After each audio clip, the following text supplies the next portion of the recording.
नमामि धन्वन्तरिमादिदेवं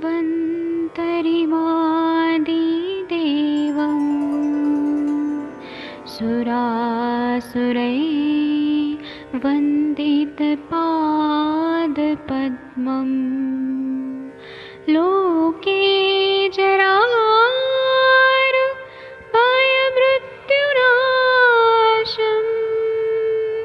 दातारमीशं विविधौषधीनां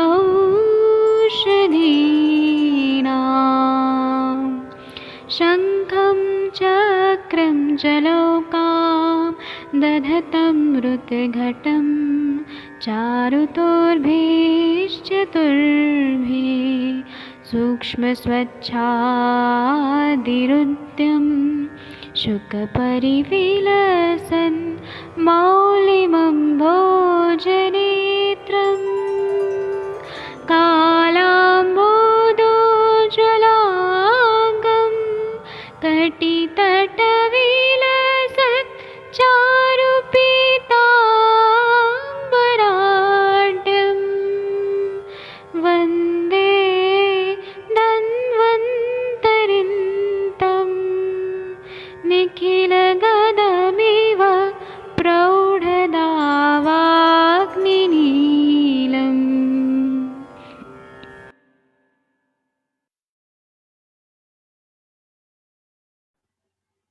प्रणाम सभी लोगों को। मैं वैद्य अरविंद पाठक पुणे महाराष्ट्र से आप सभी लोगों का स्वागत करता हूं।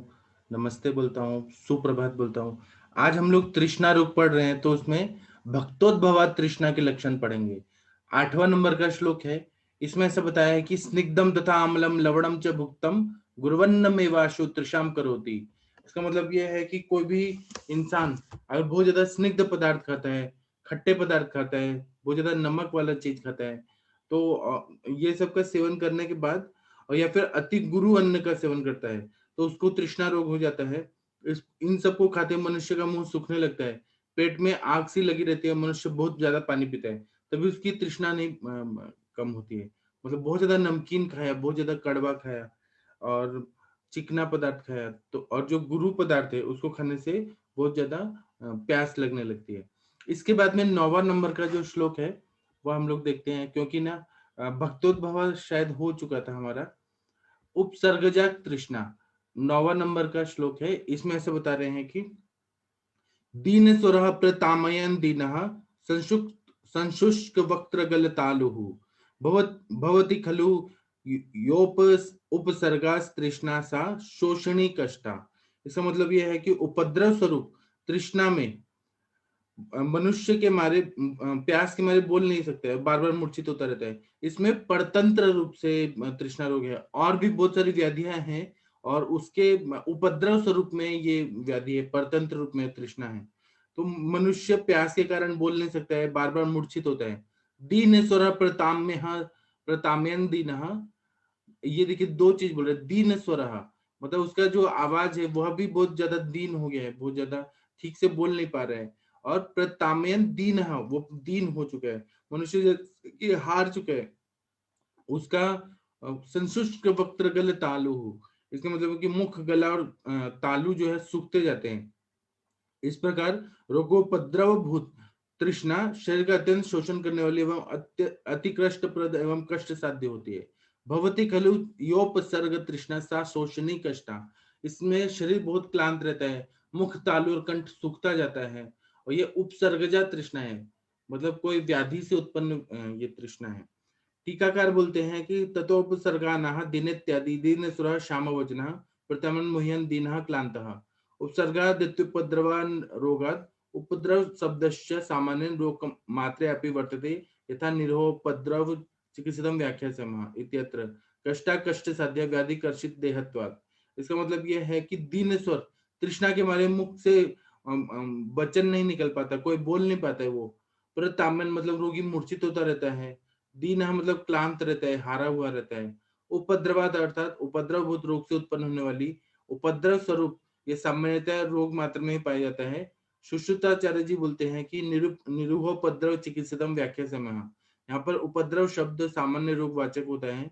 यह तृष्णा कष्ट साध्य होती है, शरीर में पहले से तो रोगी क्षीण हो चुका है, और फिर यह वो व्याधि से कर्षित होने के बाद धातुओं का शोषण हो जाने की वजह से ये तृष्णा और ज्यादा बढ़ जाती है। ये इन्होंने बता दिया। इसके बाद में हम असाध्य तृष्णा के लक्षण देखेंगे। असाध्य तृष्णा के लक्षण बोल रहे हैं कि ज्वर मोह क्षय काश श्वास साध्योपसृष्ट देहानम। इसका मतलब यह है कि ज्वर की वजह से मतलब ऐसा तृष्णा है जिसमें ज्वर आ रहा है, बुखार आ रहा है बहुत ज्यादा, मूर्छित हो रहा है पेशेंट, क्षय है, काश है, श्वास है, अतिसार है आदि रोगों में जब तृष्णा उपद्रव स्वरूप में उत्पन्न हो जाती है, तब वह शरीर का शोषण करने वाली अत्यंत कष्ट साध्य हो जाती है। मतलब वो ठीक नहीं होती, बहुत ज्यादा तकलीफ देती है। विशेष वचन ऐसा बोले हैं कि ज्वर मोहशय इत्यादि श्लोकार्थ के संबंध दीन स्वर इत्यादि श्लोक के साथ हो जाते हैं। इस श्लोक को भवती खलु योपसर्ग तृष्णा सा शोषणी कष्टा ऐसा बोलना चाहिए। और ज्वर मोह क्षय काश श्वास देव उपसृष्ट देहानम इत्यादि। संभवतः मधु कोशकार ने इन लोगों को स्पष्ट करने के लिए इसे पृथक कर दिया है। लेकिन यह उपसर्गजा भी हो सकती है, व्याधि की वजह से भी हो सकती है, और यह असाध्य लक्षण है, मतलब यह ठीक नहीं होते, कष्ट साध्य या असाध्य लक्षण आ जाते हैं। फिर उसके बाद में एक और श्लोक में फिर और स्पष्ट किया गया है। एक आगे का श्लोक देखते हैं। सर्वास्त्वति प्रसक्ता रोग कृषाणम वमे प्रयुक्ता तानाम घोरोपद्रव युक्ता तृष्णा मरणाय दिग्गया। इसका मतलब यह है कि अगर ज्वर मूर्छा क्षय काश श्वास और अतिसार आदि के रोगी की तृष्णा कष्ट साध्य होती है, मतलब बुखार अगर आ गया है और सन्निपात अवस्था है तो उसमें अगर तृष्णा है तो कष्ट साध्य होती है।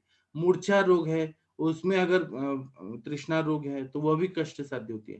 क्षय रोग है और ट्यूबरकुलोसिस या एड्स की कंडीशन में अगर बहुत ज्यादा तृष्णा है तो वह भी कष्ट साध्य होती है।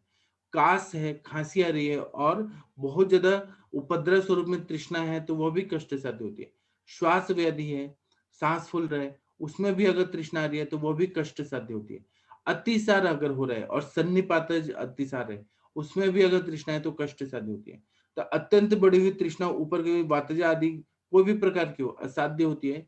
रोग के कारण मनुष्य दुर्बल हो गया है, जिससे वमन होता है, वह उसकी तृष्णा साध्य होती है। जिस तृष्णा में ऊपर के मुख शोष आदि सभी उपद्रव हो जाते हैं वह भी असाध्य हो जाती है। तो इसको हमें समझना चाहिए। इसमें टीकाकार बोलते हैं कि असाध्य लक्षण महा सर्वस्व इत्यादि सर्ववातजादय अति प्रसक्ता अति प्रवृद्धा घोरोपद्रव युक्ता मुख शोषादिभिर बलवादिर उपद्रव समन्वित जटा। इसका मतलब यह है कि असाध्य तृष्णा के लक्षण कहते हैं सर्वस्व इत्यादि अति प्रवृद्धा, अर्थात अत्यंत बढ़ी हुई वातज आदि संपूर्ण तृष्णाएं असाध्य होती हैं। घोरोपद्रव युक्ता अर्थात मुख शोषादि बलवान उपद्रव से संबंधित ऐसा जज का मत है। इसमें निरंतर रोगों से अत्यंत क्लिष्ट रहने वाले, मतलब उसको कंटिन्यू फीवर है, कंटिन्यू ज्वर है, मूर्छा है, कोई ना कोई बीमारी है, उससे मनुष्य बहुत ज्यादा क्रुश हो गया, उसको उल्टी आ रही है, वमन आ रहे हैं, जिसमें श्वास मुख शोषादि बलवान उपद्रव है, ऐसी तृष्णा साध्य होती है। यो तो अतिवेग से निरंतर रहने वाली एक एक दोषजा भी असाध्य होती है। तो इस तरह से असाध्य लक्षण बता दिए। अब मैं आप लोगों को अनम्यूट करता हूं, आप लोग बताइए। जी, मैंने सबको अनम्यूट कर दिया है। किसी को कुछ एक्सपीरियंस है तो बताइए असाध्य तृष्णा के बारे में।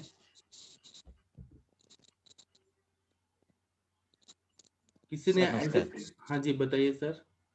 सर कल एक पेशेंट देखा, उनका वो प्रमेय ही है, जी लास्ट 7-8 ईयर से डायबिटीज है उनका, और अभी मतलब लास्ट 2 वीक से उनका तृष्णा ज्यादा है, ज्यादा बार बार ठंडा पानी पीना पड़ता है, पाटी मुंह मतलब सूख जा रहा है, और यूरिन में 1 ग्राम प्लस शुगर आ रहा है, कमी है, पर ब्लड शुगर नॉर्मल रेंज। जी तो उनको कौन सा कैटेगरी में आएगा सर? वो तो तृष्णा का जो सिम्टम्स है इसमें आप थोड़ा देखिए दाह पाक हो रहा है क्या, बर्निंग हो रहा है कि मुख माधुर्यता है कि शोष बहुत ज्यादा है, वातज। सोच ही है सर, बाकी पर सार्वधायिक लक्षण में जो साम जिह्वा है, अ, और मलावस्टम है, थोड़ा स्टिकी स्टूल है, अग्निमांद्य है थोड़ा, ये इतना ही मिला मिला मुझे। हाँ ठीक है, तो आप ये देखिए, आप चिकित्सा करिए उनको। अगर शौच है, मुंह सूख रहा है बार बार, तो घृत पान थोड़ा करा के और ये षडंग पानी दे दीजिए। जी जी। हाँ, षडंग पानी से बहुत अच्छा उनका तृष्णा रुक जाएगा, प्रतिरोध ठीक होगा, तो उदक स्रोतस अवरोध ठीक होगा, तो उनको प्यास लगना ठीक हो जाएगा। तो ये आम का ही कारण के हुआ है सर, या क्या आपको तृष्णा का आम कौन का सा लक्षण कैटेगरी? दिख रहा है क्या? हाँ, आम का लक्षण दिख। हाँ, तो वही आम है, तो आपको षडंग पानी और लंघन थोड़ा कराना पड़ेगा। सर वो डायबिटीज से तो लंघन कैसे कर सकता हूँ? ये क्यों, शब्द डायबिटीज है तो आधा दिन का लंघन कराइए, 5 घंटा का लंघन कराइए, बहुत ज्यादा जी स्ट्रांग मत कराइए, जितना जी देर तक भूखे रहेंगे उतना ठीक है। जी सर। हाँ, और बताइए, किसी को और कुछ बताना है तो बताइए।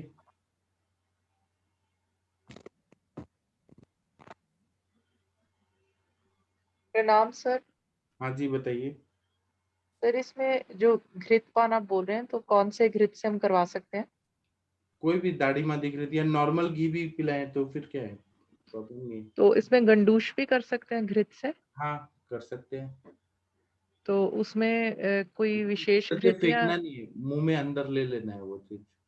ओके, तो उसमें कौन सा, उसमें भी दाढ़िम या सिंपल नॉर्मल गोघृत घी भी? भी कर सकते हैं। बस उसको मुखापूर करके उसको फेंकना नहीं, उसको अंदर ले ले वो? हाँ, ये कितने डेज तक करवा सकते हैं? जब तक व्याधि ठीक नहीं होता है तब तक, 3 महीना, 4 महीना, 6 महीना। हम्म। तो इसमें एक जैसे पेशेंट थे डायबिटीज के ही, तो उसमें हमारे यहाँ पर बबूल बहुत इजीली मिल जाता है, तो उसको बबूल छाल का गंडूश और कवल कराया था मैंने, हाँ देसी घी और यष्टि मधु मिलाकर। हाँ। तो उसमें बहुत लाभ हुआ था उसको। अच्छा, आप कहाँ प्रैक्टिस करती हैं? सर अभी प्रेजेंटली इतना, कोविड के बाद मेरी डिलीवरी हुई एक्चुअली, उसके बाद इतना नहीं करते, मतलब उतना फ्रीक्वेंट नहीं कर पा रही, बट अभी दोबारा से शुरू करूंगे। करिए करिए। जी आप सर, डेफिनेटली। तो आप सोचिए, आपके हाथ से कितने सारे लोग ठीक हो जाएंगे। सर मैं तो कंटिन्यूस ही करती थी, बट अब थोड़ा ऐसा चल रहा है कि अभी कोई बात नहीं, रेगुलर नहीं हो पा रहा ऐसा है। तो होता ही है ना, ये तो होना ही चाहिए। लेकिन ना, मतलब ये तो प्रकृति का नियम है कि आप तो कर सकती हैं। आप बहुत इंटेलिजेंट है, आपको मालूम नहीं है।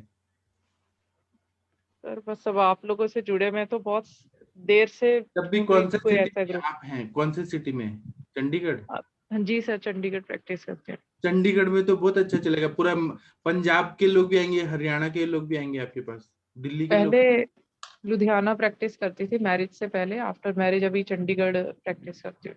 हाँ, चंडीगढ़ में तो ये मैम भी है ना, मोहाली में, नवजोत कौर मैम है, वो आपको बहुत सपोर्ट करेंगी। जी सर। जी, ठीक है, आप करिए। कौन चंडीगढ़ में किस सेक्टर में? मैम नए गांव में पीजीआई के पास है। अच्छा, नवजोत मैम भी उधर ही हैं। Okay okay ma'am. तो और आप पवन जी की बहन है क्या? वो भी शर्मा जी हैं, और वो बहुत अच्छे हैं, पवन कुमार जी, बहुत नहीं सपोर्ट। नहीं सर, सर ऐसे ब्लड रिलेशन में तो बहन नहीं है। वो भी शर्मा जी हैं, और आपका और उनका एक जैसा ही मिलता है सब। ठीक है। आप फिर वहां पर पंजाब में थोड़ा सा टोन अलग रहता है भी, जैसे पेशेंट की डीलिंग वो सब पंजाबी में बोलते हैं, तो हम लोग भी थोड़ा टोन हमारी वैसे ही हो जाती है। हाँ, ठीक है, हेलो आप मैम। करिए प्रैक्टिस। हाँ जी, प्रणाम सर, प्रणाम सभी को। मैम मेरा न्यू चंडीगढ़ में है, पास में ही है, नए गांव के बिल्कुल। Okay ma'am. हाँ जी मैम। आप लोग मिलके अच्छा सा करिए, वो बहुत अच्छा होगा, बहुत अच्छा होगा आप लोगों का। जी सर, श्योर। हाँ जी थैंक यू। sure, sir. ठीक है। आज अनुरिता मैडम कुछ बोल नहीं रही हैं। अनुरिता मैम, आपने ऐसे असाध्य तृष्णा के रोगी देखे हैं आईसीयू में, जो ठीक ही नहीं हुए? आपने बहुत ट्राई किया। सर आईसीयू में ही दिखते हैं सर ऐसे।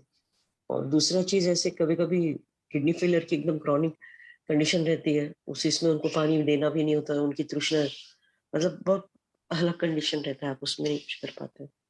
जी, और आप अभी कितना % ठीक हो गई हैं आप? सर 2 वीक्स और लगेंगे, लेकिन मैं आप अभी, मेरा जन्मदिन आ रहा है, आप जल्दी जल्दी ठीक होंगी तभी ना मिलेंगी। अरे सर मैं पक्का आऊंगी, बस गाड़ी तक आऊंगी। I can stand down, I can walk little bit. और यूश कल्पना पीजिए और जल्दी ठीक हो जाइए। हाँ जी sir, thank you very much. ठीक है, थैंक यू। और प्रशांत भट्ट जी आपने देखा है? आप अनुरिता मैम बताइए तो, तृष्णा रोगी असाध्य कैसे देखे आपने, उनके क्या सिम्टम्स देखे?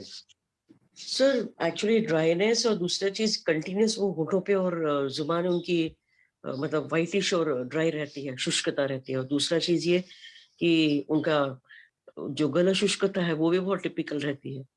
और सबसे मेन चीज कैसे सर कि ये चल के तो पेशेंट नहीं आते, लेकिन आपको देखने के लिए मिलते हैं और आप वहां पे कुछ नहीं कर पाते हो। तो ये बीमारी में देखा है, जैसे ज्वर में, सर मैंने मूर्छा, कोविड में सहजता? देखा है, कोविड में देखा है सर मैंने, but I could not do anything because permission नहीं था वहां पे तब। और जो ये आईसीयू एक्सेसिव यूज डोलो का रहता है सर, उसमें भी पेशेंट का जो मुंह है अंदर से पूरा पक जाता है और पूरा सूख जाता है, मतलब अंदर से ना उसको पेशेंट को पूरा गला तक सोर हो जाता है उसका। ये जो अभी आजकल डोलो बहुत ज्यादा ले रहे हैं लोग, उसमें भी ये कंडीशन आ ये रही सब है। तो बैन है ना, डोलो तो फॉरेन कंट्रीज में बैन है, इंडिया में क्यों चला सर रहे हैं? इंडिया में मैडम सब कुछ मिलता है। सिर्फ डोलो नहीं मैम, सभी सभी चीज बैन जो है इंडिया में चलती है वो। यहाँ पर इवन जो बड़े बड़े हॉस्पिटल है, हम लोग देखते हैं फोर्टिस वगैरह का, उनका जो मेन ट्रीटमेंट रहता है उसमें डोलो ही रहता है। और ये दिन में एक बार नहीं रहता है, बहुत बार रहता है, मतलब 6 आवरली उनका चलता ही जाता है। और आप कभी भी देखिएगा, किडनी के पेशेंट्स हो गए या आईवीएफ सेंटर में, वो लोग 1,000 इंजेक्शन डालते हैं दिन भर में। क्यों इतना क्यों डालते हैं? आईवीएफ सेंटर के पास आप देखिए, मतलब कोई भी पेशेंट जब जाती है आईवीएफ सेंटर में, तो इतना इंजेक्शन, इंजेक्शन पे इंजेक्शन, ये इतना देने की क्या जरूरत है? एकदम सर पेशेंट काले पड़ जाते हैं। डोलो डोलो और जो ये पेनकिलर की जो रेंज है ना सर, बहुत आसानी से किडनी में कन्वर्ट होती है, बहुत आसानी से किडनी को हर्ट होती है। बस वहां पे स्थान संशय और अग्निमान दे और पेशेंट ये होना चाहिए कि उस वक्त में उसने मिथ्याहार करना चाहिए। आराम से 15 से 20 दिन में या with in 21 days patient kidney failure में एंटर होता है। और ये एलोपैथी के डॉक्टर्स भी मानते हैं कि non steroidal anti inflammatory drugs जितने हैं, पैरासिटामोल, क्रोसिन, ब्रूफेन, ये सबसे किडनी फेल होता है। वो लोग खुद मानते हैं ये ओवर यूज इनका।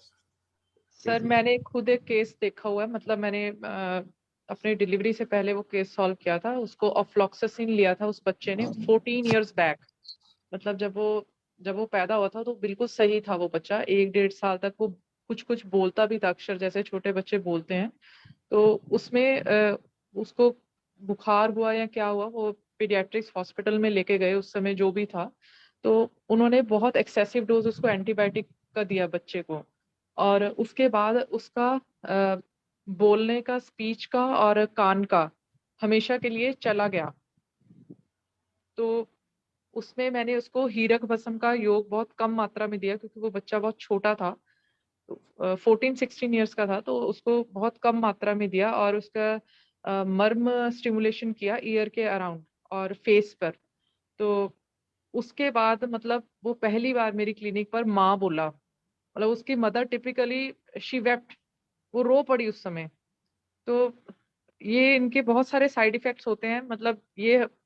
और जब हम इंटर्नशिप करते हैं हम लोग भी, जैसे मॉडर्न हॉस्पिटल में हम प्राइमरी हेल्थ सेंटर में जाते हैं, तो वहां पर एक कॉलम बना रहता है जहाँ पे लिखा है is patient taking Ayurvedic medicine. तो शायद हमें भी कहीं ना कहीं ये अपने वो, व्यवस्था पत्र में ये कॉलम बनाना चाहिए, is patient taking allopathic medicine. तो जी। मुझे बहुत बुरा लगता था पहले, मतलब ये चीज मेरे को बहुत पिंच करती थी कि मतलब ये लोग ऐसे मेडिसिन को बिना जाने कंडेम कर रहे हैं कि आयुर्वेदिक मेडिसिन लेना जैसे कोई एक क्राइम है, या कोई वो चीज है कि अगर इसने आयुर्वेदिक मेडिसिन लिया है तो उसका लिवर किडनी फेल होगा ही होगा। तो वो लोग का तो है ही ना कि वो लोग का दुकान बंद हो रहा है, तो फिर वो लोग तो ऐसे करेंगे। प्रणाम और सर। मैंने खुद ऐसे बहुत सारे केसेस देखे हैं जिसमें मतलब सर्जिकल केसेस आयुर्वेद से ठीक होते हैं। तो वो लोग ये बोलते थे, जैसे मैं अल्ट्रासाउंड कराने को भेजती थी तो वो लोग ये बोलते थे कि इसका तो बाप भी ठीक नहीं कर सकता, और वो उठा के प्रिस्क्रिप्शन स्लिप भी फेंक देते थे। ऐसा भी बिहेवियर देखा है मैंने। तो कभी कभी बहुत वो बुरा लगता है, तो इसलिए ऐसे लगता है कि मतलब ऐसा जम के आयुर्वेदिक प्रैक्टिस करो कि सबका मुंह बंद हो जाए। तो करिए ना, आप करिए ना, वो मुंह बंद करना ही है आपको। अब पवन जी बोलेंगे, आप सुनिए वो क्या बोल रहे हैं। प्रणाम सर। जी प्रणाम, हाँ, बताइए। पैरासीटामोल की सर जैसे जहाँ बात कर रहे थे हम, पैरासीटामोल सबसे ज्यादा हिपैटोटॉक्सिक दर्द है, मतलब जी सबसे ज्यादा लीवर खराब पैरासीटामोल ही करती है। मैंने पहले भी एक बार बताया था, फॉरेन कंट्री में अगर किसी इंसान को मरना है तो सब पैरासीटामोल की ओवरडोज ले लेता है, उससे लीवर फेलियर हो जाता है, अल्टीमेटली उसकी डेथ हो जाती है। मतलब यहाँ पे तो अब 650 mg डोलो का 4-4 5-5 बार, वो तो चलो बात दूर रही। अभी आरती मैम कह रही है भाई एलोपैथी वाले ये कहते हैं आयुर्वेद देखो सर, आयुर्वेद का ना बदनाम क्यों हो रहा है? आयुर्वेद हर कोई इंसान जिसको आयुर्वेद की ABCD भी नहीं आती, कई लोग नुस्खे सीख सीख के किताब ये यूट्यूब सीख सीख के अपने पे यूज करते रहते हैं। मेरे पास एक पेशेंट आया अभी 2 days बैक आया, और उस पेशेंट की यही प्रॉब्लम थी। कोई संत महात्मा आए, वो कह रहा है मेरे को संत महात्मा आई है शुगर के लिए दवाई खा लो, और उससे पहले वो बिल्कुल ठीक था। कहता मेरी शुगर 300-400 पे रहती थी, मैंने वो दवाई खाई जो उन्होंने बताई थी, और उसके बाद सर उसका सारा मतलब पूरा का पूरा लीवर किडनी मतलब ये अब सर बिना वात पित्त प्रकृति के बिना प्रकृति देखे, बिना दोष दूसरे का ध्यान किए हुए उल्टी सीधी जो लोग दवाइयां खाते हैं और वो फिर बीमार होते हैं, तो फिर वो हमारे आयुर्वेद को बदनाम करते हैं। मतलब लोगों ने ज्यादा बदनाम किया, फिर वो अल्टीमेटली कुछ न कुछ उपद्रव करेगी मेडिसिन, और वो फिर जाता है हॉस्पिटल में, तो वो वहां पे हिस्ट्री लेते हैं और वहां पे यही रीजन मिलता है। अब सर किडनी फेलियर की जहां मैं बात करता हूँ, हमारे एरिया में एक ऐसी जगह है जहाँ पे लोग क्या काम करते हैं, वो दवाइयाँ लाते हैं, इंग्लिश दवाइयाँ, और वो हफ्ता लगाने जाते हैं। वो सांस की दवाइयाँ देते हैं और ये घुटने दर्द की दवाइयाँ देते हैं, और ये इधर एरिया में जाते हैं, इधर यूपी का कुछ रिमोट एरिया, MP का कुछ रिमोट एरिया, मतलब ऐसी जगह जहाँ पे डॉक्टरों की अप्रोच कम है। तो वो उसमें जैसे सांस वाली दवाई है, उसमें डेरिफाइलिन क्या, प्रेडनिसोलोन क्या, और वो इसमें साल्ब्यूटामोल क्या, सारी दवाइयाँ पीसेंगे, और पीस के फिर उसमें आयुर्वेदिक चूर्ण मिला के तो पैक कर देंगे।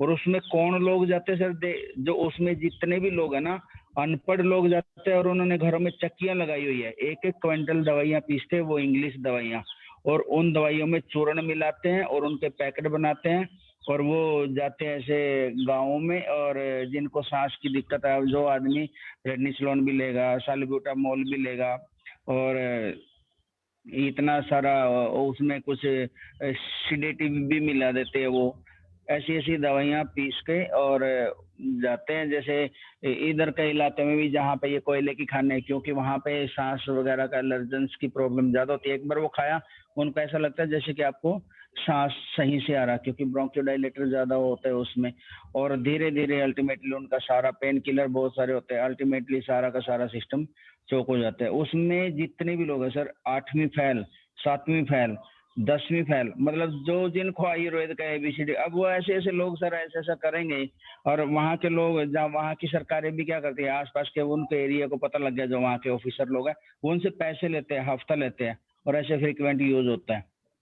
मतलब ऐसे लोगों की वजह से आयुर्वेद बदनाम है। मतलब जो लोग सही डॉक्टरों के पास नहीं जाते, ऐसे चले जाएंगे किसी किसी के पास जिनको किसी भी मेडिसिन का कोई रस वीर्य विपाक नहीं पता। ये बड़ी प्रॉब्लम है सर। और किडनी फेलियर में तो हमेशा जब भी पूछते ना, सबसे पहले ये पूछते कोई आयुर्वेदिक दवाई नहीं तो नहीं खाया, और कोई है तो उसका पूछेंगे भी नहीं, बस वहीं पे लिख देंगे इंडिजीस मेडिसिन इसका काज है। सर आपने DMC में देखा होगा, वहाँ एक कॉलम बना हुआ है particular, is patient consuming allopathic Ayurvedic medicine, तो एक कॉलम बना हुआ है। अब मेरे को पता नहीं, बट कुछ ईयर्स बैक वहाँ पे था एक कॉलम। वहां पे ये नहीं देखते भाई, ये उससे ये तक नहीं पूछा जाता तुमने जो मेडिसिन आयुर्वेद का लिया, क्या वो क्वालिफाइड डॉक्टर से लिया या किसी से ऐसे ही लिया। बहुत लोग जो इनफर्टिलिटी का करते हैं, और आर्थराइटिस का, उल्टी सीधी दवाइयां घोल घोल के, इसमें जो ये प्लेटलेट थ्रोम्बोसाइटोपिनिया में कितने लोग पता नहीं क्या क्या उल्टा सीधा मिक्स करके देते हैं, और लोग खाई जा रहे हैं। अपने यूट्यूब की वजह से लोग खाई जा रहे हैं, कभी कुछ बना लेंगे कभी कुछ बना लेंगे। चाहे वो महिलाएं ज्यादा करती हैं उसमें, वेट कम करने वाला, फेस वाली मेडिसिन, ये वो मतलब वो फिर बीमार होंगे ही होंगे और हमारा आयुर्वेद बदनाम होगा ही होगा। अगर इस पे कभी इसके बारे में अवेयरनेस नहीं आएगी तो ऐसा ही चलता रहेगा सर। इसका कारण हम लोग भी हैं, हम लोग कुछ ज्यादा उदारवादी हैं। सर ये एलोपैथी में भी तो ऐसा ही होता है। अब जो छोटे हम भी तो है, और एलोपैथी में भी ऐसा ही होता है। जो छोटे डॉक्टर है रिमोट एरिया में, उनको पता ही नहीं पैरासीटामोल लगाना, जेंटामाइसिन लगाना। अब वो क्या करते हैं, किडनी फेलियर का सबसे बड़ा कारण तो वही होते हैं। अमीकासिन, ये अमीनोग्लाइकोसाइड इतना फ्रिक्वेंटली यूज करते हैं, जेंटामाइसिन, अमीकासिन, तो वो किडनी फेलियर नहीं करेगा क्या? इतना सारा पेन किलर देते हैं लोगों को। कल मेरे पास एक बुजुर्ग लेडीज आई, उसको पेन था बैक में, आते बोली मेरे को बैक में मेरे को बाई है और बाई की मेरे को दवाई लेनी है। मैंने उसको, हालांकि वो मेरे से 2 साल से ट्रीटमेंट में है और उसको लंग्स की कोई प्रॉब्लम है, ऐसे ही लगातार उसका थोड़ा बहुत चलता रहता है काफी से 70। कहती है वो पीली पीली दवाई दो मेरे को, मैं उसी से ठीक होंगी। वो पीली पीली दवाई सर पहले आती थी फिनाइल बीटाजोन पेन किलर, वो अब आउटडेटेड ड्रग भी हो गया है। मतलब लोगों को ये गांव में ऐसी ही दवाइयां जो पहले परोसी जाती थी, डेक्लो लगा दिया, नावलजिन लगा दिया, ये तो चलता ही है। एक स्टीरॉयड, एक पेन किलर, एक एंटीबायोटिक और एक ताकत की दवाई, बस 4 दवाइयां होती है 99% लोगों के पास। उनका एक ही फंडा रहता है, एक एंटीबायोटिक लगाया, एक पेन किलर लगाया, एक स्टीरॉयड लगाया और एक कोई ताकत की दवाई दे दी। और किसी का कोई मनोवैसरोतस पे दिक्कत है तो वो कोई नशे की दवाई देती। बस वो सिम्टोमेटिक ऐसे चलते रहते हैं, बीमारियां बढ़ती रहती है, उपद्रव होते रहते हैं। और फिर बीच में किसी ने बीच में वो कोई वहां से नहीं आराम आ रहा, कोई देसी के पास चला जाता है, देसी भी नीम हकीम खतरा ही जान, वो ऐसे के पास चला जाता है और वहां पे और ज्यादा प्रॉब्लम होती है। बड़े सेंटर पे जाता है तो नाम हमारा बदनाम। जी ऐसा होता है। और मेन क्या है ना कि जैसे कि दूसरे धर्म में किसी के अल्लाह को कुछ बोल दिया तो वो लोग काट देंगे, और हिंदू देवी देवता को गाली देंगे तो हम लोग को कुछ नहीं, हम लोग सह लेते। ऐसे आयुर्वेद वालों को बोल देते हैं ना तो हम लोग सह लेते हैं। एलोपैथी वालों को कोई बोलेगा ना, कोई डॉक्टर के सामने, तो भड़क जाते हैं कि नहीं एलोपैथी के बारे में नहीं बोलना। आप किसी नेफ्रोलॉजिस्ट से बात करिए उनके बीमारी में, तो भड़क जाएंगे, उनको बर्दाश्त नहीं है। तो आयुर्वेद वाले ज्यादा उदार हैं, बहुत ज्यादा, कि बोल दो आयुर्वेद वालों को हम सह लेंगे। इसी की वजह से सब हो रहा है। ये हमें सुनना चाहिए। अभी करनाल की देखो सर, जितने भी करनाल में नर्सिंग होम है, आईसीयूज जितने चलते हैं, उसमें 99% हमारे बीएमएस के लोग होते हैं जो पूरा का पूरा हॉस्पिटल वो चलाते हैं। और तब तो वो लोग कुछ बोलते नहीं। अगर यहाँ पे बीएमएस को आईसीयू से निकाल दिया जाए, एक भी नर्सिंग होम वाले डॉक्टर काम नहीं कर सकते। यहाँ करनाल में यही हाल है। तो अपने बीएमएस वाले ही तो शत्रु हैं, अपने लोग ही हैं शत्रु। सर हर जगह यही हाल चाल है, कहीं पर भी मतलब जो इंडोर संभालने का काम होता है वो आपने देखा होगा, चाहे फोर्टिस भी होगा ना तो अंदर वही सिस्टम होता है। 1-1, 1.5 लाख लेते हैं यहाँ पे बीएमएस वाले लोग। हाँ तो लेते हैं क्योंकि उनसे काम उस तरीके से लिया जाता है, बट उनकी रिस्पेक्ट तो रहती ही नहीं है। उनका सारा काम संभालते हैं, डॉक्टर को पता भी नहीं होता क्या हो रहा है क्या नहीं। ये थोड़ा सा सर इसमें अवेयरनेस आनी चाहिए। हम भी इसी चंगुल में पहले फंसे। हमें बेसिक बात ये सर, आयुर्वेद की सबसे बड़ी बात है ना, कोई सिखाता नहीं था ना पहले। किसी से कोई पूछ ले मर जाएगा पर वो बताएगा नहीं जी। मैं संडे को एक डॉक्टर से मिला, यहाँ पे एक डॉक्टर है हमारे यहाँ पे। मैंने उसका नाम सुना, भाई वो आयुर्वेदिक दवाइयों का काम करते हैं मेरी, और वो सारी ना मेडिसिन भी प्रिपेयर करते। मेरी इच्छा होती है भी कोई ना ऐसा आयुर्वेद का काम करता है तो फिर मैं उससे मिलूं। लोगों को ऐसा लगता है जैसे ये तुमसे मिलेगा तो पता नहीं तुम्हारा क्या नुस्खा चुरा लेगा ये। फिर मैं उसको मैंने अपना इंट्रोडक्शन दिया, फिर उसने मेरे से बात की और मैंने बैठा बात किया। वो सब ऐसे ही सर, मैंने उसका पूछा भी आप किस कंसेप्ट पे, वो कैंसर का इलाज करते हैं और पता नहीं क्या क्या दवाई, मतलब काफी सारी क्रोनिक डिजीज के पेशेंट देखते हैं। वो परंपरागत उनका चला आ रहा है। पर मैंने पूछा आपका कंसेप्ट क्या रहता है दीपन पाचन का, ये वो कहता है ऐसा कुछ नहीं, हमारा तो कहते साधु महात्माओं की पद्धति है, हमारे तो पेट नुस्खे हैं। और कोई कैंसर का उनके पास डायग्नोज्ड केस आते हैं। अब डायग्नोसिस में कैंसर भी इतने टाइप का होता है, भी कौन सा दोष है, बस उनका एक ही पेट नुस्खा वही चलाता है और वही फिर वो दे ही जाते हैं। डायग्नोज पेशेंट आते हैं, लिवर सिरोसिस का डायग्नोज आ गया, वो दे दिया, और के उन्होंने अपनी तरफ से कुछ नहीं लगाना भाई ये इस पेशेंट को और क्या हो सकता है, ऐसा इसका हेतु संप्राप्ति, उनको इससे कोई मतलब नहीं। ऐसा भी चलता है सर। ऐसा भी नहीं, ऐसा ही चल रहा है। कितने इंडिया में इतने 4-5 लाख BMS डॉक्टर्स हैं, तो सब लोग थोड़ी ना ऐसे करते हैं ऑथेंटिक प्रैक्टिस, बस चला रहे हैं कैसे भी। कोई पल्स नहीं देखता, इसका कौन सा दोष प्रमुख को हेतु और संप्राप्ति की तो कोई बात ही नहीं करता, और दीपन पाचन का तो कंसेप्ट ही नहीं है। वही तो चली जा रहा बस। अभी हमने जब आयुष दर्पण पे लेक्चर शुरू किए थे, तो मैंने ना फॉर्मूला देना शुरू कर दिया, ये बीमारी में ये फॉर्मूला, तो इतना लोग भर गए, इतना लोग भर गए। जब मैंने फॉर्मूला देना बंद कर दिया तो देखिए अभी कम हो गए। फॉर्मूला के पीछे लोग करते हैं शॉर्टकट। बस यही है सर। बचपन से जब भी आयुर्वेद के बारे में मूला का प्रैक्टिस में बताती हूँ, पहली चीज तो फॉर्मूला छोड़िए या सिखाना छोड़िए, बात ही नहीं, कोई सिखाता नहीं है। प्रैक्टिस, पर्टिकुलरली प्रैक्टिस या तत्व। और दूसरी चीज ये कि जो हमारी परंपराएं यहाँ पे अलग अलग गुरु और शिष्य की, किसी क्लिनिक में जाने का जो डॉक्टर यूज करते हैं बस उसको फॉलो करने का, फॉर्मूला बेस्ड ही प्रैक्टिस था। एक्चुअल आयुर्वेद प्रैक्टिस अगर होता तो अब तक बहुत स्पेशलाइजेशन वाले डॉक्टर तैयार हो जाते और बेसिक से हमें सीखना नहीं पड़ता। ये तो आप है सर कि आप सारा कंसेप्ट क्लियर, और आपने पवन से जो लिस्ट बताया ना उसमें सिर्फ एक ड्रग कम पड़ गया, बाकी एंटीबायोटिक, स्टेरॉइड, पेन किलर और एक एंटासिड भी रहता है, प्लेसिबो ट्रीटमेंट भी रहता है। बस इस पे जनरल प्रैक्टिस चलती है। वहां पे आप जब तक, मैं तो कहीं चुप नहीं बैठती सर, बस मुझे मालूम है कि आयुर्वेद और आयुर्वेद क्या करता है। मैं अभी एडमिट थी सर 6 दिन, और उसके बाद में मेरा आज एक्चुअली सैटरडे को सर्जरी प्लान था। मैं विदाउट सर्जरी ठीक होना चाहती, तो मुझे पूरा गारंटी था। सर ढोरे पाटिल सर आपको मालूम है, अवारी मैडम आपको मालूम है, आयुर्वेद के बेस के कुछ लोग थे, उन्होंने चैलेंज किया था कि विदाउट सर्जरी आप खड़ी ही नहीं हो सकती है। मैं कल पहली बार खड़ी भी हुई हूँ सर, और मैंने जिसे बोलते कि राउंड अबाउट 1 किलोमीटर कार भी ड्राइव किया है। और दूसरा चीज मुझे मालूम है मेरा MRI भी अच्छा निकले, लेकिन सर उन्होंने मेरे आयुर्वेदिक मेडिसिन और मेरा फोटो निकाल के लिया है कि देखते कि मैम कैसे चलती है। मतलब it is directly a disrespectful behaviour कि where they don't this thing. और जब हम ये बोलते कि सर इसका इतना इतना दिन से ड्रग है, इतना दिन से एंटीबायोटिक है, स्टीग है, ऐसे हो सकता है, अगर आप कितना भी कन्विंस करके उनके सामने प्रेजेंट करते, तब भी वो क्या बोलते हैं, ये तो होना ही है, उसका तो साइड इफेक्ट है और उसको देना भी जरूरी है, steroid is to be given into kidney failure. बिल्कुल एक लाइन में कवर कर लेते सर उनका, वो बिल्कुल भी आगे एक्सेप्ट भी नहीं करते और दूसरा चीज सामने वाले को बोलने भी नहीं देते।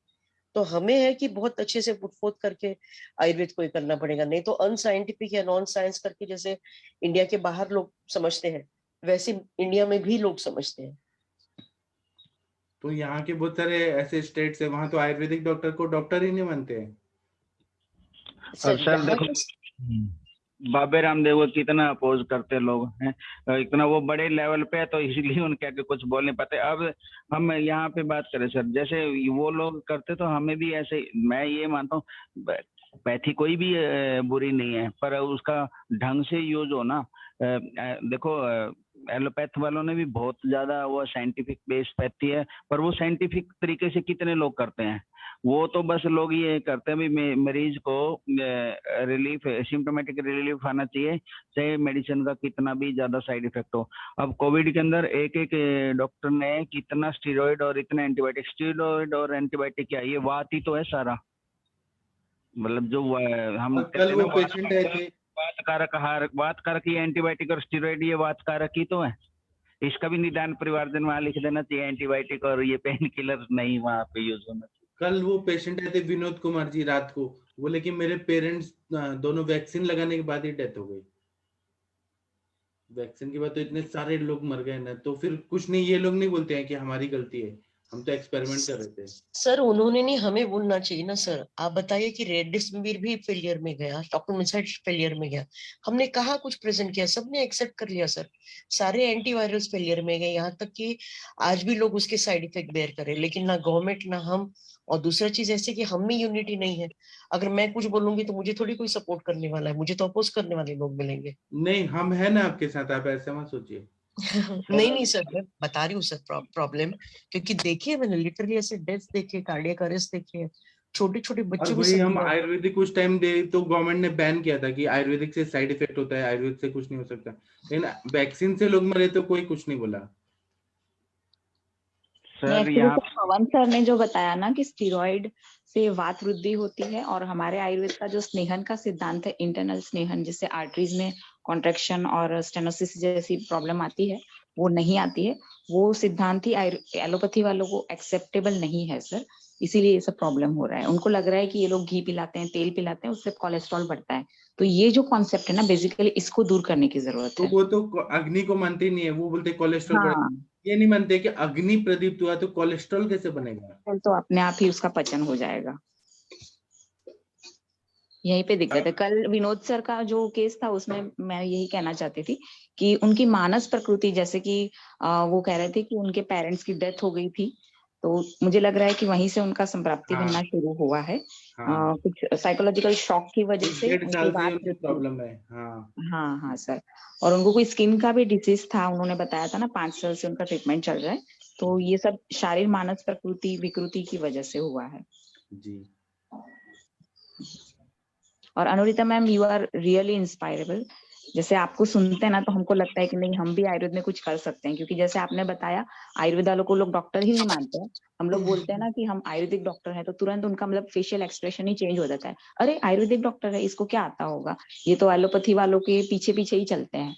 आज भी थैंक लोगों में यू यही मैम। थिंकिंग है। मैम लेकिन अभी सच में बोल रही हूँ, जो पवन सर बोल रहे हैं या अरविंद सर, हमें इकट्ठा होने का सच में वक्त आ गया है, क्योंकि इतना टफ टाइम है। आप आयुर्वेद की बात करें मैम, मुझे आयुर्वेदिक क्रिटिकल कंसल्टेंट ये पैनल पे लगवाने के लिए 10 साल मेहनत करनी पड़ी है। और दूसरा चीज, जब हम क्रिटिकल इलनेस या इस पे आयुर्वेद काम करते हैं, तो सबसे पहले फॉर्मुलेशन उनका क्या होता है, आयुर्वेद डजंट हैव आंसर, बताइए कहाँ पे किडनी बताए। तो हमें मतलब आज ऐसा कंडीशन है कि हम जो कम से कम सर बेसिक्स बताते हैं और सारी चीज बताते हैं, उसको अगर हमने फॉर्मुलेट करके एकदम कॉन्फिडेंटली रखा ना, तो लिटरली, क्योंकि ये बार में तो मैं भी डर गई थी ma'am, without antibiotic without pain killer मैं सच में खड़ी हो पाऊंगी कि नहीं, मेरा ऑस्टियोपोरोसिस इतना सीवियर है। नहीं लेकिन सर ने हमें आपका अगर नस्य विश्वास किया रहा था ना ना मैम। मैडम, आपका हाँ सर ने नस्य किया था ना, तो नस्य की वजह से जो आपका इम्यूनिटी बढ़ा है, इंटरनल स्नेहन हुआ है, मैडम, उसकी वजह से तो आपको खड़ा होना ही था। Thank you thank you ma'am. Arvind sir. मैं नस से जा नहीं पा रही हूँ, तो मैं कितना मिस कर रही हूँ मुझे मालूम है, क्योंकि पर्सनली नहीं कर पाती हूँ। 2 से 4 बूंद या उसके बाद में खांसी आ जाती है। और दूसरा चीज, लेटने की वजह से भी थोड़ा कफ रुद्धि वगैरह रहता है। बेटे को बोला मैंने, लेकिन 2 बार उसने ट्राई किया, मम्मी बहुत तकलीफ हो रही है आपको, मत लो। तो मैंने कहा अभी 20 डेज हो गया, मेरा नस से बंद है। लेकिन आप शायद बोल रही हो, तो शायद नस से बहुत रिजल्ट नहीं, मतलब मैं सिर्फ एमआरआई का वेट कर रही हूँ, और मैं दिखा सकूं कि yes my hairline fractures are healed. लेकिन आप यहाँ जो भी, अस्थि के लिए हाँ कुछ ले रही है क्या मैडम, अस्थि पोषक वगैरह कुछ? मैम, संधान कर्म के जो द्रव्य है संतान उसका करने कॉम्बिनेशन मेरे पास में ऑस्ट्रोनिल का। करके ओके। वो ले रही हूँ मैं।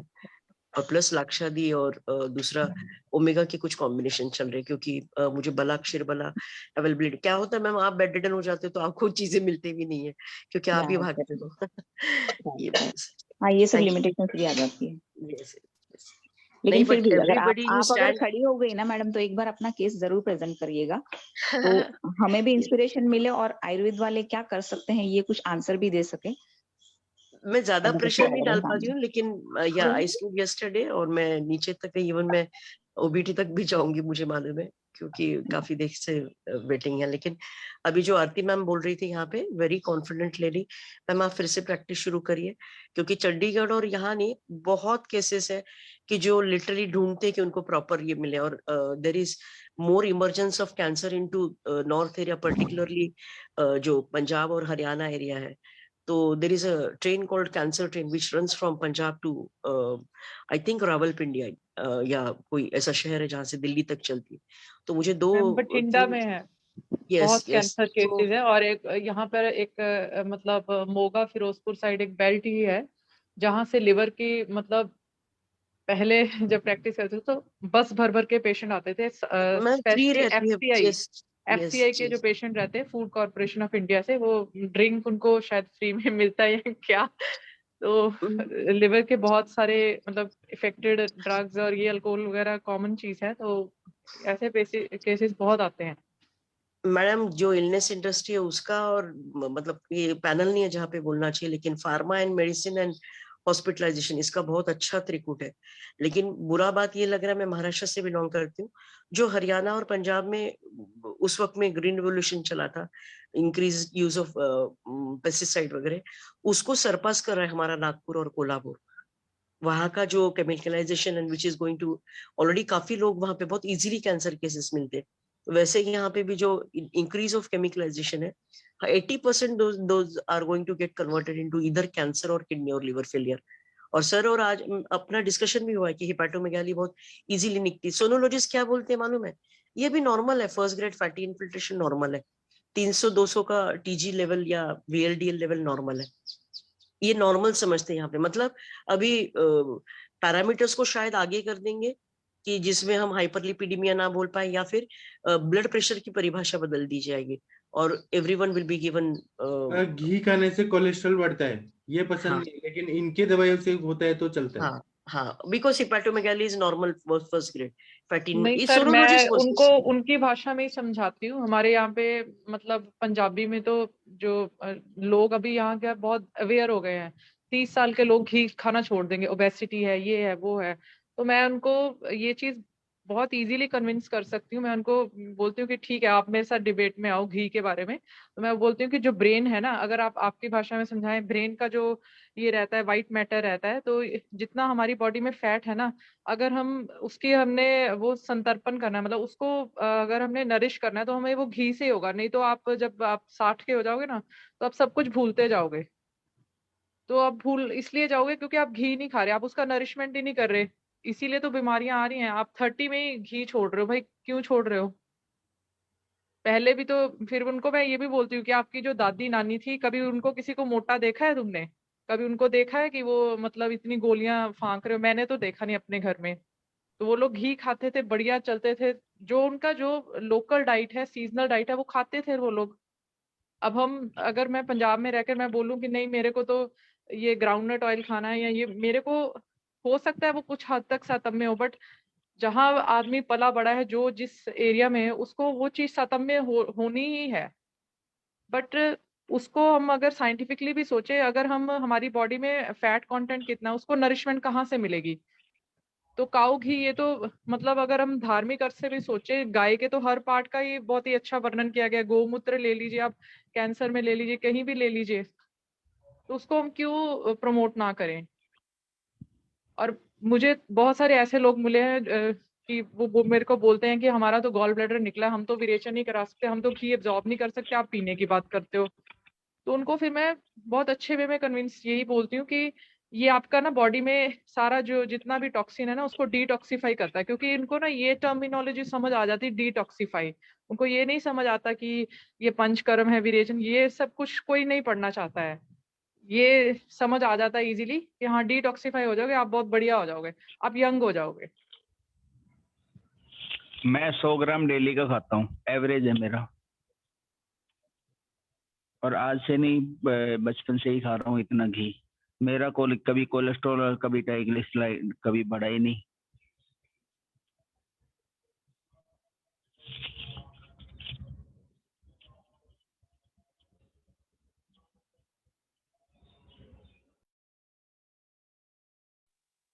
जी सर, ये घी के कॉन्सेप्ट से तो मैं भी एग्री हूँ। आजकल की यंग जनरेशन को अगर बोल दिया कि आपको 100 ग्राम 150 ग्राम घी डेली खाना है, तो बोलते नहीं, इससे तो हम मोटे हो जाएंगे। और मेरे पास तो काफी ऐसी गर्ल्स और बॉयज ऐसे आते हैं पिंपल वगैरह की ट्रीटमेंट के लिए, तो बोलते हैं मैडम हम घी नहीं खाएंगे, इससे तो चिकनापन बढ़ता है, तो इसकी वजह से हमारे पिंपल भी बढ़ जाएंगे। एक्चुअली उनके जो फैमिली रहती है उसमें ये कॉन्सेप्ट होता है। तो हमको बेसिकली क्या करना होगा कि आयुर्वेद का प्रचार प्रसार होम बेस पे करना होगा कि नहीं, हम लोग ये कर रहे हैं तो इससे हमारे घर में लोग हेल्दी है, तो देखिए आप भी ऐसा कर सकते हैं। और घी से कोई कोलेस्ट्रॉल नहीं बढ़ता है। जहाँ जिस देश के अनुसार सात्म्यता हो, वहां पे हम घी तेल का उपयोग कर सकते हैं। जैसे हमारे गुजरात में ग्राउंडनट ऑयल ज्यादा खाते हैं, तो वो हमको सात्म्य है, गाय का घी सात्म्य है। तो ये सब जो चीजें हैं अभ्यंतर स्नेहन के लिए, उनका हमें डेली उपयोग करना भी चाहिए और करवाना भी चाहिए, जैसे पवन सर करते हैं वैसे।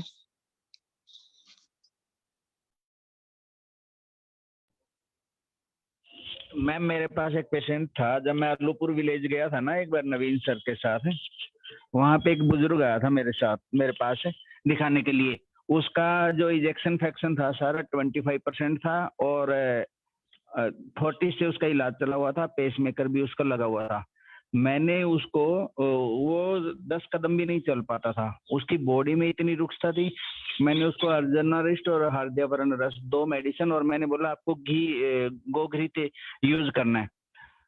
मैम उस पेशेंट ने मेरा इतना एडवर्टाइजमेंट करा, वो पेशेंट इतना मतलब अच्छा हो गया, बहुत ज्यादा अच्छा हो गया। अभी लास्ट वीक उसकी बेटी आई मेरे पास, यही हमारे करनाल में ही मैरिड है उसकी बेटी।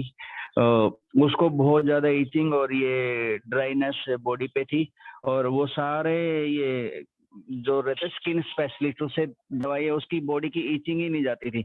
मैंने उसको कहा आप ना घी खाना स्टार्ट करें, आपका भूख तो ठीक। कहते मेरे को बहुत ज्यादा एसिडिटी है तो मैं नहीं खा सकती। मैंने कहा क्यों नहीं खा सकते आप देखो आपका स्किन इतना रफ है। और कहते सर घी तो मैं इसलिए नहीं खाती और कभी भाई सभी लोग बंद करते जहाँ पे भी जाते तो मैंने क्या आप अपने घर से ही देखो, मतलब सीख अपने घर से ही नहीं ले रहे। आपके पापा को इतनी सारी प्रॉब्लम थी और वो घी खाने से ही ठीक हुई। और कहती हाँ यह तो सर है, बिल्कुल मैं मानती हूँ। जब से घी उन्होंने स्टार्ट करा तब से उनका लाइफ ही मतलब एक अलग हो गया और मतलब 50-60% उनका हेल्थ इम्प्रूव हो गया सिर्फ वो घी खाने से ही। और फिर मैंने कहा आप क्यों नहीं खाती है? अब उसने 3-4 दिन से खाना स्टार्ट किया। कल उनका फोन आया था, सर मेरे को मतलब 50% आराम है। इतनी बॉडी में इतनी रुक्षता थी उनकी। जी सर, बहुत बढ़िया। तो लोग ऐसे भी करते हैं, घर में भी रिजल्ट मिल जाते हैं, फिर भी घी का ऐसा मतलब बवंडर है, मतलब एक ऐसा माइंड सेट कर दिया है कोई भी तो घी खाएंगे तो आपको ये हो जाएगा, घी तो आप पचा ही नहीं सकते।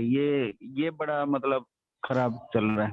और सर आजकल लाइफस्टाइल भी तो एकदम सेडेटिव हो गई है ना। लोग समझते हैं कि अरे घी खाऊंगा तो इतना वजन बढ़ जाएगा, पर ये नहीं सोचते हैं कि वजन जो आपकी सेडेटिव लाइफस्टाइल है, एक जगह पे ज्यादा टाइम बैठे रहना, एसी का ज्यादा यूज करना, फ्रिज का ठंडा पानी पीना और एक्सरसाइज नहीं करना, उन सब चीजों की वजह से होती है। और ब्लेमिंग करते हैं घी ऑयल वगैरह जो आभ्यंतर स्नेहन करते हैं वैसे द्रव्यों को। घी तो योगवाही और मेध्य बताया गया है, घी ना लेना है। जो ऑस्टियोआर्थराइटिस में वो बोलते हैं कि आवाज आ रही है, तो उसका मेन कारण ही मेरे हिसाब से तो घी ना लेना है, क्योंकि उसको तर्पण ही नहीं हो रहा है उसका। 30 ईयर से बंद हो गया, 27-28 में जब से उसको बुद्धि आई, अपना कमाना शुरू किया, तो उसके दिमाग में आ गया कि ये तो नहीं, इसको क्रॉस लगा दो। और मैडम आजकल जंक फूड वगैरह का भी इतना रहता है ना। अब बाहर वालों ने इतना एडवर्टाइजमेंट कर करके यंग जनरेशन को या सभी जनरेशन को इतना मतलब एम्फसाइज कर दिया है कि लोग समझते हैं कि नहीं, टेस्टी खाना है तो बाहर का ही खाना है, और अगर अच्छा है तो बाहर का खाना ही अच्छा है। घर का फूड लोगों को ज्यादा अच्छा नहीं लगता है। मैगी खाने से कुछ नहीं होगा, लेकिन आयुर्वेदिक दवाई खाने से हो जाएगा। हाँ, आयुर्वेद का बोल दिया कि आप हलवा खाओ, रागी खाओ, तो मुंह बनाते हैं सर। मेरे तो संसर्जन क्रम में काफी दिक्कतें आती है। बोलते मैडम हमको ऐसा कुछ संसर्जन क्रम दीजिए जो टेस्टी भी हो और हेल्दी भी हो और हमको खाने में भी रुचिकर लगे। तो उस दिन सरोज मिश्रा सर बोल रहे थे ना कुछ करेंगे मिलके, तो सर प्लीज उस दिशा में जरा रिसर्च वर्क होना चाहिए। सरोज मिश्रा जी आज कहाँ पर हैं? कुछ बोल नहीं रहे हैं। सर प्रणाम। हाँ जी, आप कुछ बोल नहीं रहे हैं आज। हाँ सर, मैंने थोड़ा चैट बॉक्स में लिख के डाला है कि हम लोगों के यहाँ पे जो अभी मूत्र की चर्चा चल रही थी, तो मूत्र वर्ग हम लोगों के यहाँ चरक वगैरह में लिखा हुआ है, तो उसमें 8 जानवरों के मूत्र वर्ग का इंडिकेशन दिया हुआ है। तो हम लोग जनरली गोमूत्र का ही उपयोग ज्यादा करते हैं, और ये भैंस, गधा, ऊंट, तो मैंने जो पढ़ा हुआ है कि जो हाथी का मूत्र होता है वो लवण रस प्रधान होता है, कॉन्स्टिपेशन रिलीव करता है। इसके अलावा गधे का मूत्र उन्माद अपस्मार में यूज किया जाता है, भैंस का मूत्र अर्श रोगों में, ऊंट का मूत्र श्वास में।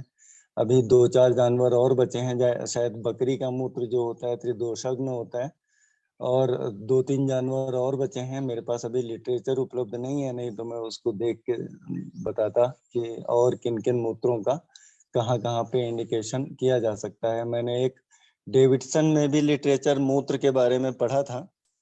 डेविडसन का जो लिटरेचर था वो ये कहता था कि एलोपैथ में भी एक मूत्र से मेडिसिन बनी हुई है, वो ह्यूमन कोरियोनिक गोनेडोट्रोपिन है उसमें। तो क्या कहते हैं, उसका नाम है प्रीमेरिन। प्रीमेरिन से प्रेग्नेंट, और मेरिन, मेयर माने घोड़ी, प्रेग्नेंट मेयर के यूरिन से बनी हुई मेडिसिन है प्रीमेरिन। उसमें ह्यूमन कोरियोनिक गोनाडोट्रोपिन होता है, तो वो भी लोग इसका इस्तेमाल करते हैं मूत्र में। और डेविडसन का लिटरेचर क्या कहता है कि जो हमारा मूत्र होता है वो प्योरीफाइड, वो फिल्टर्ड ब्लड है। मूत्र is nothing but filtered blood. और जो हमारा हार्मोन्स का ट्रेवलिंग मीडियम बॉडी में होता है वो ब्लड ही होता है।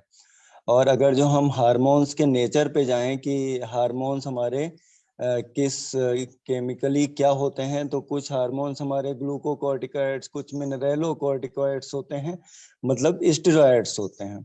ठीक है, तो अगर हम मूत्र का बेनिफिट देख रहे हैं तो because of natural steroids present in blood, इसकी वजह से मूत्र का एक्शन होता है।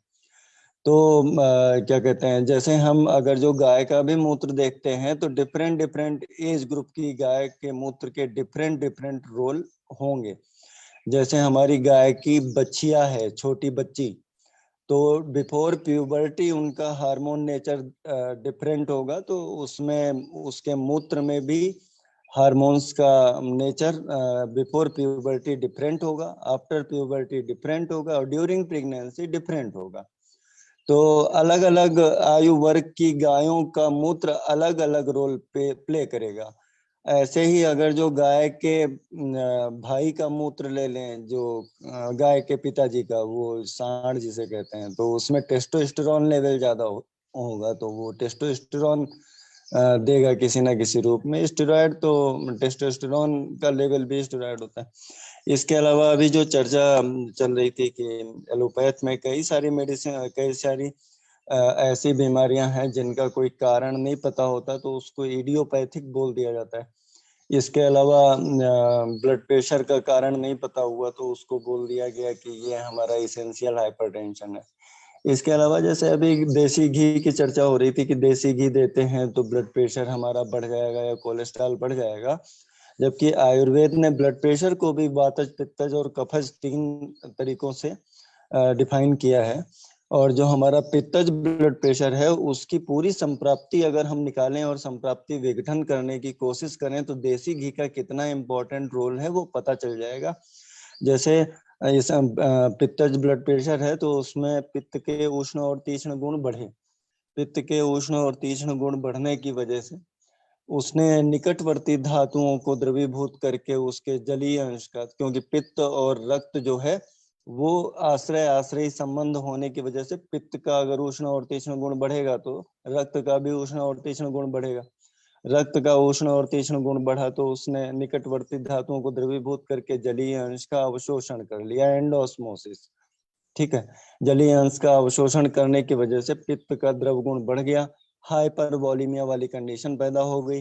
हाइपरवॉलीमिया वाली कंडीशन जब पैदा हो गई तो वो जो रक्त है वो एक तो दबाव उसका ज्यादा बढ़ जाएगा, ब्लड प्रेशर हो जाएगा पित्त की वजह से। दूसरा कारण हमारा इसमें रक्त पित्त का निकल के आता है, जब ब्लड हमारा इतना ज्यादा हो जाएगा तो वो कहीं ना कहीं से एक कमजोर जगह ढूंढेगा जहां से निकलने की कोशिश करेगा। तो वो क्या करेगा, या तो ऊपर के मार्ग से ऊर्ध्वक रक्तपित्त, या नीचे के मार्ग से अधोग रक्तपित्त, या बॉडी में कहीं से भी तिर्यक रक्तपित्त को जन्म देगा।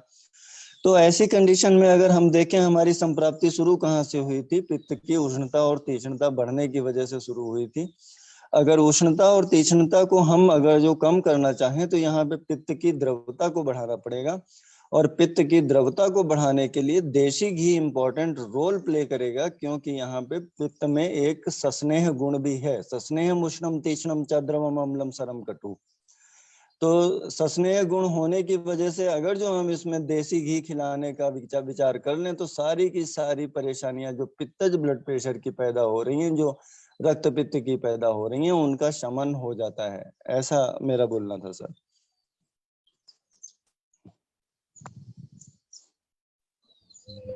सर अब कोई बॉडी को हम ना एलोपैथ में हम क्या देखते हैं, सबसे पहले अगर सिक पेशेंट आता है और तो क्या करते हैं, सबसे पहले मान लो सिक टॉक्सिक पेशेंट है, वेंटिलेटर पे डालना है, उसका एबीजी निकालते हैं। एबीजी निकालने में देखते हैं बॉडी एसिडोटिक एल्कलोसिस है। और 99% बॉडी एसिडोसिस होती है और घी एसिडोसिस को ही तो कम करता है, वही पित्त वाली बात यहाँ पे आ गई। जी बॉस जी। और कई बार क्या होता है कि हमारा जो लिपिड प्रोफाइल भी बढ़ रहा है, वो मॉडर्न साइंस कहती है अपनी रिसर्च के अकॉर्डिंग कि घी हमारा कोलेस्ट्रॉल बढ़ा देगा, लेकिन हम लोग जिस तरीके से देखते हैं, जो हमारे सिद्धांत कहते हैं कि आप घी खाओ तो शायद कोलेस्ट्रॉल भी आपका कम हो जाएगा, और आपका जो डायबिटीज वाला इश्यू है वो पित्त को कम कर रहा है, घी डायरेक्ट पित्त को कम कर रहा है। ये हमारे यहाँ पे वात पित्त कफ का देखा गया है, श्लोक भी है, शरीर नाम दोषाणाम क्रमेण परमोषदम बस्तिर विरेको वमनम तथा तैलम घृतम मधु। तो तेल वातज बीमारियों की शमन औषधि, घी पित्तज की शमन औषधि, और कफ का मधु माना गया है। तो अगर हम पित्त को शांत कर देते हैं, ज्यादातर बीमारियां हमारी पित्त से जन्म ले रही हैं, तो अगर जो हम पित्त को देशी घी से शांत कर देते हैं तो हम काफी बीमारियों पे विजय, अग्नि की चिकित्सा कर रहे हैं, पित्त से हम अग्नि की चिकित्सा कर रहे हैं। तो ये कॉन्सेप्ट अगर जो लिया जाए आयुर्वेद का हर जगह तो अच्छा रहता है। ठीक है, अभी हम थोड़ा 5 मिनट का ब्रेक ले लेते हैं, फिर मिलेंगे। प्रणाम सभी लोगों को, थैंक यू, धन्यवाद। सर प्रणाम, थैंक यू सर।